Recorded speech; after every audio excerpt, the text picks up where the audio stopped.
Now welcome to another lightning response video where once again I'll get to a couple questions, starting with this one from Jinzo TK, who asked, "Hey Thor, genuine question about everyone being able to use the Force with enough training or whatever. Shouldn't there be more dark side users then?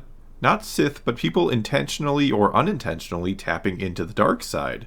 It is described as the quick and easy path. Almost everyone has personal attachments. Almost everyone has selfish goals. At the very least, shouldn't crime bosses like the Hutts and top-tier villains and bounty hunters have some Force abilities? They already have the willpower to act on what they want. Curious what your thoughts are."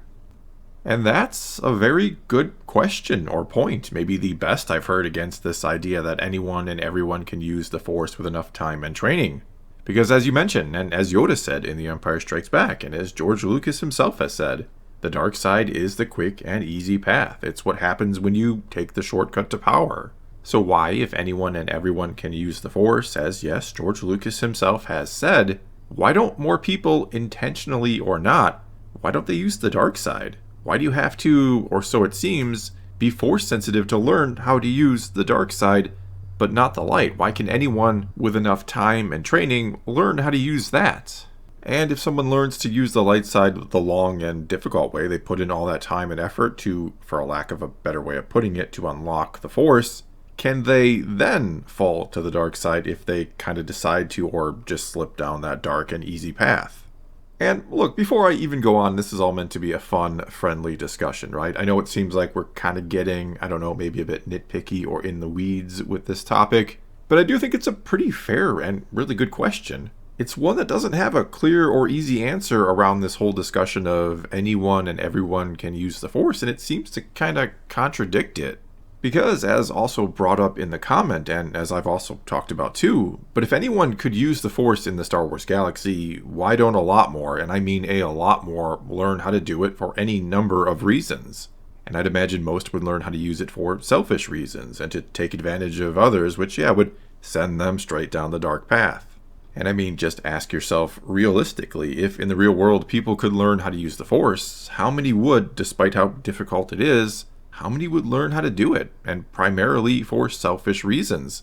And I think more people than you might initially think, or want to think, would indeed learn how to use the Force if it were a thing here. And most of them would learn how to use it to gain an edge or a clear advantage in all sorts of fields or areas of life. Most people who would put that much time into it would want to learn how to use it for themselves, let's be real about it.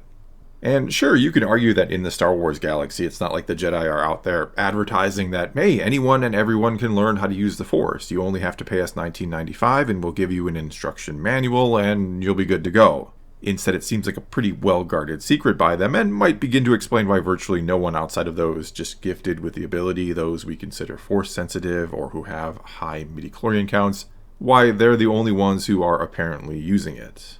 But that still doesn't answer the question of why don't people who get really angry and try to tap into the Force, why they can't do that, why they can't take that shortcut. Why doesn't something like that happen all the time? Because, yeah, people get angry all the time and for very selfish reasons. And I actually do think there is a potentially good answer to this question, which is that the dark side has no interest in weakness, whereas the light side has interest in dedication.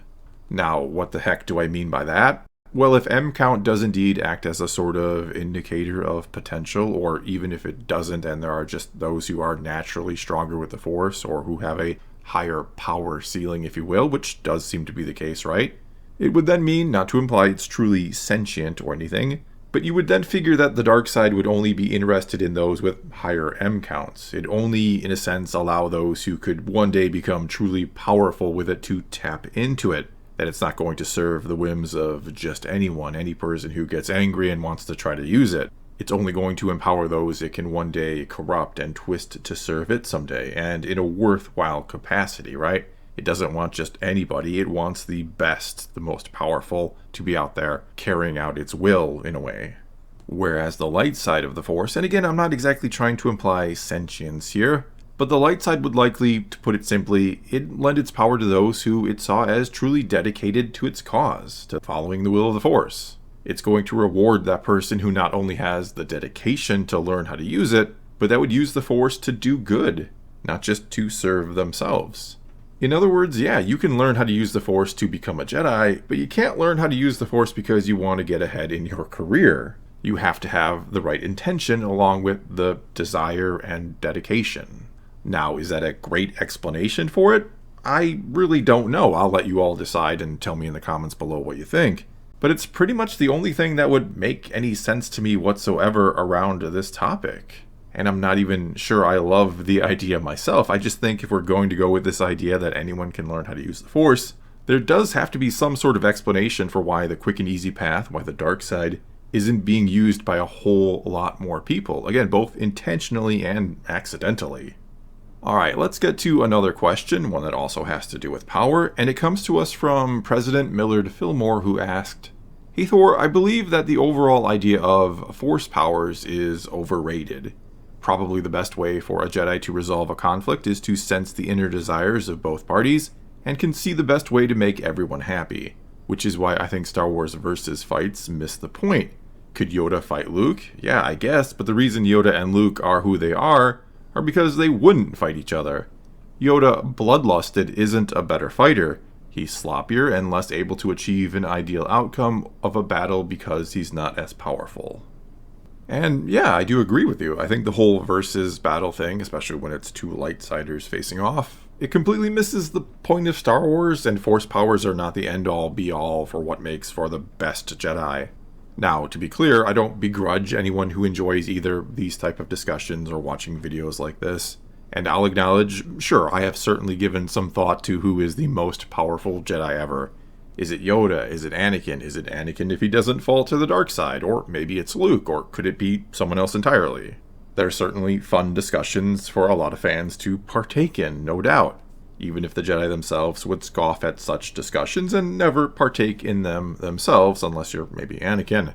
Which is, as you're kind of pointing out here, it's partly what makes them Jedi, right? That they don't care about power levels. They don't get invested in how strong they are. They get invested in how much they can do for others. They just want to carry out the will of the Force and see balance brought to the galaxy, and the best way to do that is, as you kind of suggest, to follow the will of the Force, listen to the people, and do what is best for everyone. Alright, let's do one more quick question, and it comes to us from Veterlet Torf, who asked, "Hey Thor, who do you think has made better Star Wars comics, Marvel or Dark Horse?" And I'm going to assume you mean old school Dark Horse or pre-2014 Dark Horse comics. Not that that's really old school, but it is before Marvel took back over. Not the new Dark Horse stuff that's been coming out for the past year or so now. And also not the Marvel stuff that was put out way back in the day, back when the original trilogy came out. The original run of 100 and some comics from the late 70s and into the mid 80s. Anyway, if that is indeed your question, it is a very, very easy one to answer. Dark Horse wins by a mile, because Dark Horse had the luxury of truly expanding the story of Star Wars and doing some interesting things with new and old characters alike, because by and large, books and comics were the only thing progressing the story of Star Wars most of the time back then. They were obviously kind of the bread and butter of the old EU. While nowadays comic books are basically at the bottom of the canon food chain, if you will. Marvel is basically stuck coloring within the lines of what's already been done or being done elsewhere, what's been established by something else.